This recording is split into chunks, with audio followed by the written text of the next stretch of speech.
El sexto libro del Comisario Kane es ridículamente bueno. En mi Patreon tengo narrado los primeros 5 libros completos del Comisario Kane y ya tenemos más de la mitad del sexto libro. Todas las semanas subimos capítulos nuevos y les puedo decir con propiedad que es el mejor que he leído hasta ahora. Es increíblemente bueno e interesante y es una continuación semi-independiente del cuarto y el quinto libro.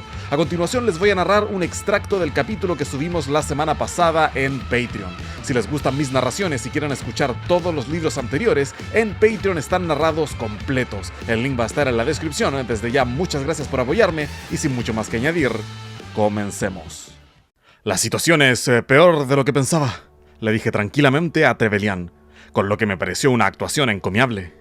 El invernadero más allá de la terraza nos había permitido acceder al propio palacio, y en aquel momento nos apresurábamos por un pasillo cubierto de paneles de madera y obras de arte, que ninguno de nosotros tenía el tiempo ni las ganas de detenerse a mirar. Lo único que me había complacido ver era un fornido sargento de las Fuerzas de Defensa Planetaria y a una escuadra al completo de soldados cargando una gran librería y una mesa de comedor desde una habitación adyacente para formar una tranquilizadora y sólida barricada en medio del pasillo, con el objetivo de detener al enemigo por un corto periodo de tiempo.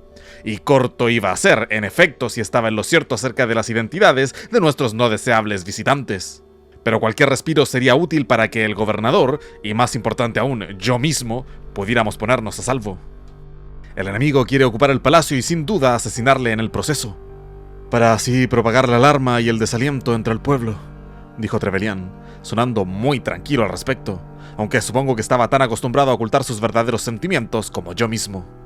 Mientras, nosotros preferimos traerle vivo y a salvo para levantar la moral y reforzar su resistencia, dije. Así que, ¿por dónde está la ruta de huida? ¿Ruta de huida?, preguntó Trevelyan, con estudiada ingenuidad. Asentí con fuerza. Nunca he conocido un gobernador que no tuviera un plan de contingencia para salvarse el pellejo por si los campesinos se rebelaban, dije. Incluso en los planetas más civilizados. Endurecí mi voz un poco. Y créame si le digo, excelencia, que no tenemos tiempo para andarnos con rodeos. Por un momento mi paranoia vibró bajo la alarmante posibilidad de que quizás aquel hombre fuese la única excepción y que yo mismo me había metido en una trampa sin salida, al suponer alegremente que debía existir una ruta de escape oculta. Por supuesto, para empezar, había sido esa suposición la que me había convencido de dirigirme al palacio, en lugar de seguir la sugerencia original de Rorkins y volver directamente a la escuela cuando tuve la oportunidad. Pero tras vacilar brevemente, Trevelyan asintió. «Hay un pasadizo hacia los barrios bajos de la ciudad», admitió. «El acceso está en mis aposentos privados. Construido siglos atrás por uno de mis predecesores. Por supuesto, yo jamás lo he empleado ni visitado tales sitios». Se apresuró a añadir, con un tono claramente a la defensiva. «Por supuesto», repetí, aunque me traía totalmente sin cuidado. Aunque al final le estaría muy agradecido por el fragmento de información que me acababa de proporcionar. «¿Por dónde es?». El sonido de los disparos ahora era claramente audible, aún lejos, pero acercándose, y los cadetes intercambiaron miradas aprensivas. Otra escuadra de soldados de las Fuerzas de Defensa Planetaria se cruzó con nosotros, obviamente con la intención de reforzar a sus camaradas en la barricada más abajo del pasillo. Un inequívocamente costoso golpe me informó que otra sólida antigüedad acababa de ser arrojada a la pila, y el gobernador hizo un pequeño gesto de dolor al escucharlo. «Por aquí», dijo Trevelyan, conduciéndonos a un conjunto de habitaciones decoradas con un sorprendente buen gusto. La brillante luz del sol entraba por las ventanas, algo que por lo general habría sido una agradable vista de los terrenos, que ahora estaban desfigurados por los cuerpos desperdigados de una docena de soldados de las Fuerzas de Defensa Planetaria. A lo lejos, figuras ataviadas con servoarmaduras avanzaban inexorablemente sobre un destacamento de defensores atrincherados, que a duras penas quedaban a cubierto de la mayoría de los disparos de las armas enemigas, aunque uno se tambaleó y cayó antes de que una nube de humo ocultara la batalla, a pesar de que estaban demasiado lejos para ver con claridad. Había algo en ellos que me resultaba desconcertantemente familiar. Lo tenía en la punta de la lengua, por así decirlo, pero no acababa de caer. Y en cualquier caso, en estos momentos tenía asuntos más apremiantes que hacer, como por ejemplo salvar mi vida. Pasamos apresuradamente por un salón lleno de sofás y sillones, dispuestos alrededor de una enorme chimenea que daba la impresión de que se sentiría moralmente ofendida ante la más pequeña pizca de ceniza, y un comedor que habría podido albergar cómodamente a una docena de personas, antes de pasar a otro amplio y bien alfombrado pasillo. Me aceleré cuando el chasquido de las armas ligeras comenzó a escucharse más cerca y el distintivo crujido del aire ionizado resultado de los disparos de armas láser se impuso al sonido de los Volters, indicándome que el enemigo ya había llegado hasta la barricada en el pasillo que tan recientemente habíamos dejado atrás. Las palmas de mis manos comenzaron a picar, una señal segura de que algo iba muy mal. Los marines traidores eran formidables, lo sabía por amargas experiencias personales, pero incluso ellos deberían haberse visto retenidos más tiempo por nuestras defensas exteriores. Justo entonces los disparos desde el pasillo también se apagaron, tan completa y repentinamente como si alguien acabara de pulsar un interruptor. «Algo no va bien», dijo Donald. «Iré a ver qué está pasando». «¡Quédate donde estás!», repliqué. En mi opinión, aquello tenía el hedor de la brujería, y consciente de la conversación que había tenido con Julian y Rorkins, me convencí de que la única explicación lógica para el repentino y total colapso de la resistencia era la presencia de un psíquico notablemente poderoso entre el séquito de Varan, lo cual a su vez implicaba que la única oportunidad que teníamos de salir de allí sanos y salvos era que todos nos mantuviéramos lo suficientemente cerca de Jürgen para obtener el beneficio de su extraordinario don. Me dirigí al gobernador. «Ahora sería un buen momento para mostrar la obra de sus antepasados», sugerí, tan suavemente como pude, dadas las circunstancias. Trevelyan asintió, con cara pálida. Claro», dijo. «Síganme, es por aquí». Como esperaba, la entrada al pasadizo estaba en su dormitorio, que por alguna razón no creo necesario mencionar, es donde la mayoría de ellos están ubicados. Quizás se espera que los campesinos no sean tan desconsiderados como para revelarse fuera del horario de oficina, o para que el gobernador de turno pueda escapar del palacio por asuntos personales sin que nadie se diera cuenta de su ausencia. Sorprendentemente, dado su habitual cinismo, Kane descuida la posibilidad más obvia, que además de la salida, los pasillos estaban destinados a proporcionar un discreto acceso a ciertas cortesanas. «No perdamos el tiempo», añadí, siguiéndole por la puerta. Miré a Jürgen y a los cadetes. «Cubran el final del pasillo, por allí es por donde vendrán».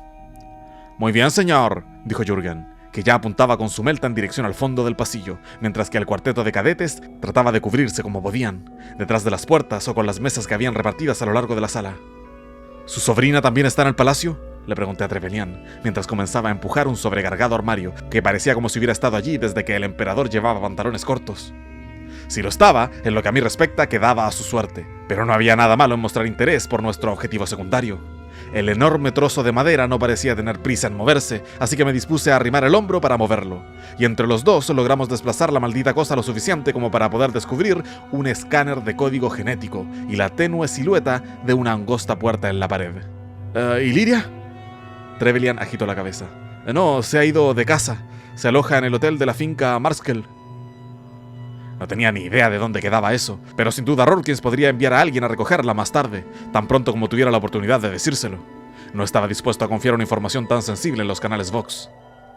«Bueno, algo es algo», dije, mientras Trevelyan ponía la palma de la mano en el lector. Por un momento pareció que no pasaba nada, y luego el panel de la pared se balanceó hacia atrás, liberando una nube de polvo y un ligero olor a cloaca que me dijo más allá de toda duda razonable que en algún lugar del pasadizo se conectaba con las alcantarillas. «¡Comisario, ya están aquí!», exclamó Kayla, con una voz fuertemente controlada, y resonando una fracción de segundo más tarde en mi comunicador. Maldiciendo, desenvainé mi pistola láser y corrí hacia la puerta. Se escuchaban pasos que se acercaban a lo largo del pasillo, y apunté cuidadosamente a la intersección, alrededor de la cual vendrían nuestros perseguidores.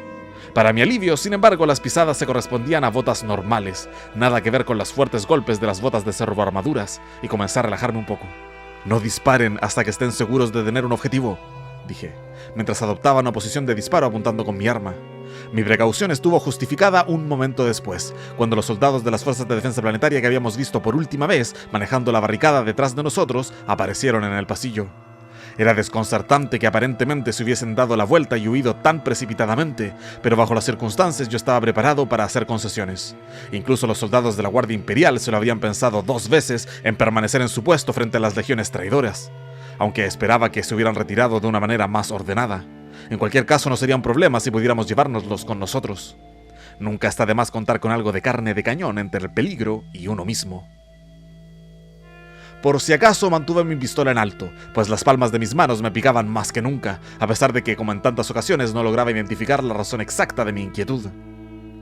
Está bien, son de los nuestros, dijo Brielle aliviado, y moviéndose hacia el pasillo justo cuando los soldados que corrían levantaban sus armas de fuego.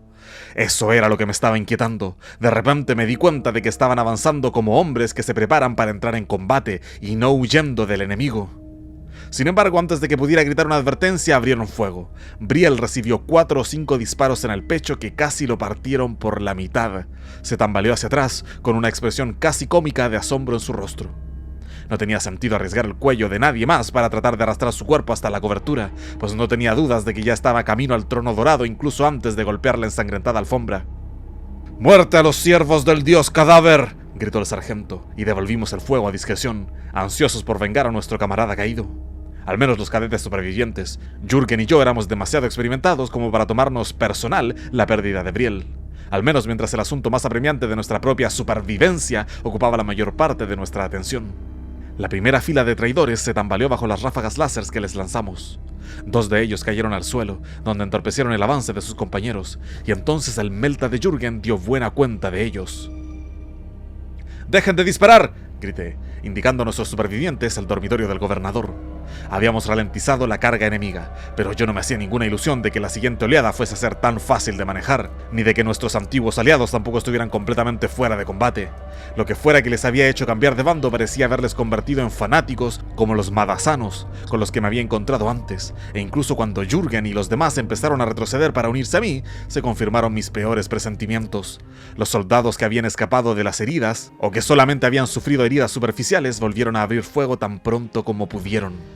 Casi consiguieron darnos al descubierto, pero tuvimos suerte. Kayla y Nelly se habían tenido tiempo justo para moverse a salvo antes de que reanudaran el ataque, y mi nariz me confirmó que Jürgen también estaba bien, incluso antes de que mis ojos registraran su presencia. Pero Donald no tuvo tanta suerte. Apenas había estado a medio camino desde su anterior refugio cuando el enemigo comenzó a disparar de nuevo y recibió un par de impactos, uno en el pecho y otro en la rodilla. Trastabilló y se derrumbó, quedando peligrosamente expuesto en medio de la alfombra.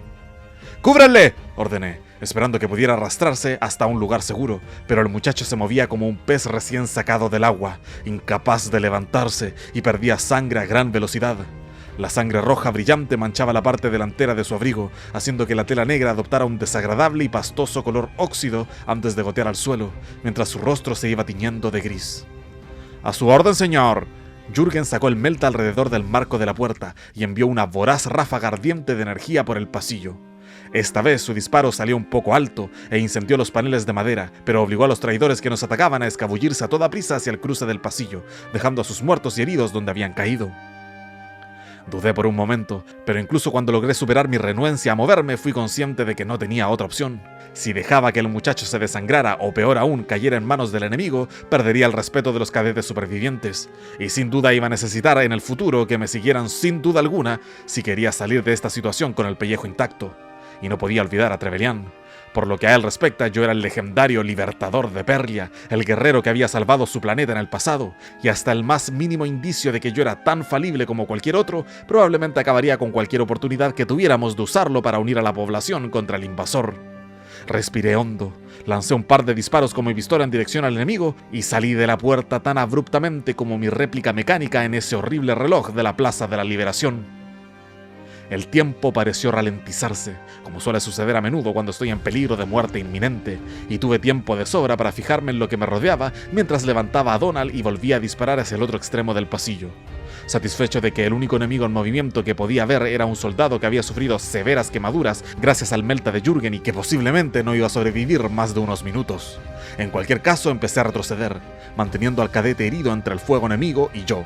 Después de todo, ya le habían disparado 2 veces, así que otra herida o 2 probablemente no serían mucha molestia para él, mientras que yo aún estaba intacto, cosa que pretendía que no cambiara en un futuro inmediato. Y además, yo estaba cargando con él. Solamente cuando llegué a la puerta me di cuenta de que el soldado, que estaba a punto de expirar a unos cuantos metros de distancia, no solamente se movía al azar, sino que seguía moviéndose con un propósito evidente y malévolo, algo que debería haber esperado después de mi encuentro con los madasanos en Ritepat. Le disparé de inmediato, pero ya era demasiado tarde. La granada que había estado preparando había salido rodando por la alfombra hacia nosotros. ¡Granada!, grité, a tiempo que pivotaba alrededor del marco de la puerta junto con Donald para buscar refugio al otro lado de la pared, tirando al suelo en el proceso una mesita de noche decorada con filigranas, pero en aquel momento el buen cuidado de los muebles me traía sin cuidado. Jürgen reaccionó instantáneamente, aplastándose contra la pared al otro lado de la puerta, mientras que Kayla y Nellis se tiraron al suelo detrás de la cama sobre una lujosa alfombra, sin duda agradecidos por el grosor de la misma. Solamente Trevelyan se quedó de pie perplejo, incapaz de comprender lo que estaba sucediendo a su alrededor. Solo el emperador sabría qué narices estaba haciendo allí de pie como un pasmarote, en lugar de escabullirse por el pasadizo como se suponía que debía de hacer. Quizá pensaba que el protocolo exigía que él fuera el último en salir o algo por el estilo. Si aquel fuera el caso, era un caballeroso gesto que iba a costarle muy caro. Apenas tuvo tiempo de preguntar, ¿pero qué está antes de que explotara la carga de la granada y, afortunadamente para el resto de nosotros, esto ocurrió en el pasillo fuera de la habitación.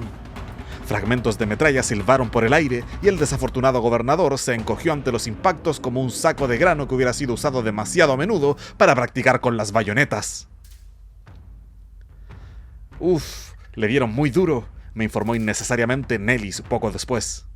A lo largo de mi vida había visto suficientes traumas en el campo de batalla como para estar seguro de que no había nada que pudiéramos hacer por el gobernador en aquel momento, y menos en el tiempo que teníamos disponible.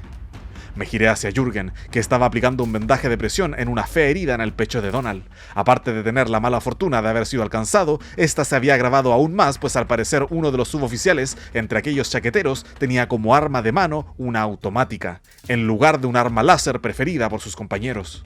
Es cierto que las heridas de estas últimas son bastante desagradables, como mínimo incapacitantes y a menudo mortales, debido al estrés térmico, pero lo bueno es que si sobrevives al disparo, este suele dejar cauterizadas las heridas que inflige.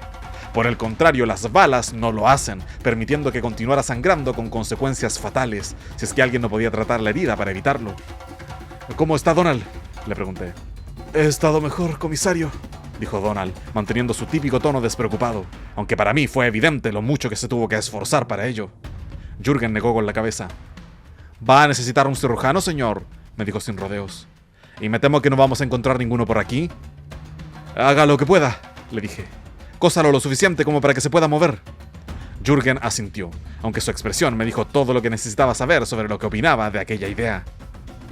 Afortunadamente, Donald le ahorró la molestia de poner sus pensamientos en palabras. No voy a ir a ninguna parte, dijo. Estoy sangrando como un grox, y aunque aguante lo suficiente para entrar en el pasadizo, solamente los voy a ralentizar. Parecía que después de todo había juzgado mal al muchacho. Se sentó un poco mareado y levantó su pistola láser como si pesara el doble de lo habitual. Les voy a conseguir todo el tiempo que pueda, pero no será mucho. Traten de aprovechar ese tiempo al máximo. Así lo haremos, le prometí, y me dirigí a Nellis. ¿Su excelencia está en condiciones de caminar? No sea condescendiente conmigo, jovencito, dijo Trevelyan, aparentando y sonando por fin de manera acorde a su verdadera edad. Estoy más allá de cualquier ayuda, y ambos lo sabemos. Lo menos que puedo hacer es seguir el ejemplo de su protegido. Tosió, escupiendo una fina nube sanguinolienta. Encontrará una pistola Volter en ese armario de por allá. Si tiene la amabilidad de cargarla para mí, será un honor ayudarle. Nellis, ordené. Dale al gobernador su arma. Tengo algo más que hacer antes de irnos. Movido por un impulso que no podía explicar del todo, desenrollé la faja carmesí alrededor de mi cintura y se la puse a Donald. Creo que hoy se la ha ganado con creces, Donald, le dije. Bien hecho, comisario. Gracias, señor. Donald tragó, y su voz adquirió una ronquera desconocida. Intentaré ser digno de ello. Nos miramos fijamente el uno al otro por un momento de vergonzoso silencio, y luego, para nuestro mutuo alivio, Kayla llamó desde la puerta. ¡Ahí vienen! Disparó una ráfaga de tiros de última hora por el pasillo, y se agachó de nuevo dentro de la habitación justo antes de que se produjera una aluvión de disparos en respuesta. Con un hormigueo de aprensión sentí que el suelo temblaba suavemente bajo mis pies, al ritmo de un paso tranquilo, y supe que se nos había acabado el tiempo. Unos segundos más tarde, el inconfundible golpeteo de los pies acorazados resonó por el pasillo. «Apunten a las articulaciones», les aconsejé a Donald y al gobernador, destrozando con un disparo el lector del código genético junto a la puerta oculta mientras hablaba. Era demasiado fácil imaginar que forzarían a Trevelyan, o más probablemente a su cadáver, a activarlo. No es que esperase que una barrera tan endeble retrasase a un marín traidor durante mucho tiempo, pero incluso esa pequeña ventaja valdría la pena. Esa es la mejor oportunidad que tendrán de atravesar su armadura. Me volví hacia Kayla y a Nellis. «Ustedes, váyanse, ahora». Por un momento pensé que podrían discutir, pero enseguida accedieron. Desaparecieron a través del hueco en la oscuridad del más allá. Les seguí, sin necesidad de mirar para estar seguro de que Jürgen me pisaba los talones, y volví a mirar la habitación. Un destello de luz iluminó el mecanismo de cierre de este lado, cuando mi ayudante lo destrozó con la culata de su melta, antes de continuar manteniendo el arma apuntando a través de la estrecha brecha que se iba cerrando detrás de nosotros. Lo último que vi de la habitación fue a Donald y Trevelyan apuntando sus armas, y sombras moviéndose en la entrada más allá de ellos, demasiado voluminosas para hacer otra cosa que aquello que más temía. Luego el panel oculto se cerró y la oscuridad nos tragó por completo. El viaje de regreso fue tan tranquilo como lo eran todos los viajes con Jürgen al volante, y cuando nos acercamos a Salubria Parva y vi por primera vez la escola irguiéndose orgullosamente en la ladera sobre las zonas de la aldea, comencé a tener la esperanza de que lo peor ya iba quedando atrás. Pero como no podía ser de otra forma, hasta en eso pequé lamentablemente de exceso de optimismo. ¿Te has tomado tu tiempo?, me saludó Rorkins cuando entré en el puesto de mando. Le había informado de los resultados de nuestro intento de rescatar al gobernador tan pronto como estuvimos dentro del alcance del box, así que no había necesidad de volver a pasar por todo aquello. En vez de eso me encogí de hombros actuando con indiferencia para el beneficio de cualquiera que pudiera estar mirando. Nos encontramos con un pequeño problema, dije, como ya te he explicado. Bueno, mientras disfrutabas el paisaje, nuestro amigo el gobernador ha estado causando muchos problemas para ser un hombre muerto, dijo Rorkins brevemente. Deberías haber acabado con él tú mismo cuando tuviste la oportunidad. ¿Perdón?, pregunté, sintiendo la vieja y desagradable sensación de que los acontecimientos empezaban a descontrolarse de nuevo. Julian levantó la vista del otro lado del ololito y me sonrió con simpatía. Las cosas han cambiado un poco desde tu último mensaje, dijo. Eso había sido apenas media hora antes, y me apresuré a ir directamente al puesto de mando tan pronto como Jürgen había aparcado el camión que habíamos requisado a las tropas de las Fuerzas de Defensa Planetaria. Apenas había habido tiempo para que Baran montara otro ataque importante en cualquier parte, pero no podía pensar en otra cosa que hubiera descolocado de tal forma a Rorkins. Esto nos llegó hace unos 5 minutos. En otras palabras, mientras subía del aparcamiento de vehículos. Eso explicaba el estado de ánimo del coronel. Aún no había tenido tiempo de asimilar el shock de lo que fuera que hubiera pasado. ¿Y de qué se trata?, le pregunté. Pero incluso antes de que terminara de hablar, la Celeste había activado el ololito.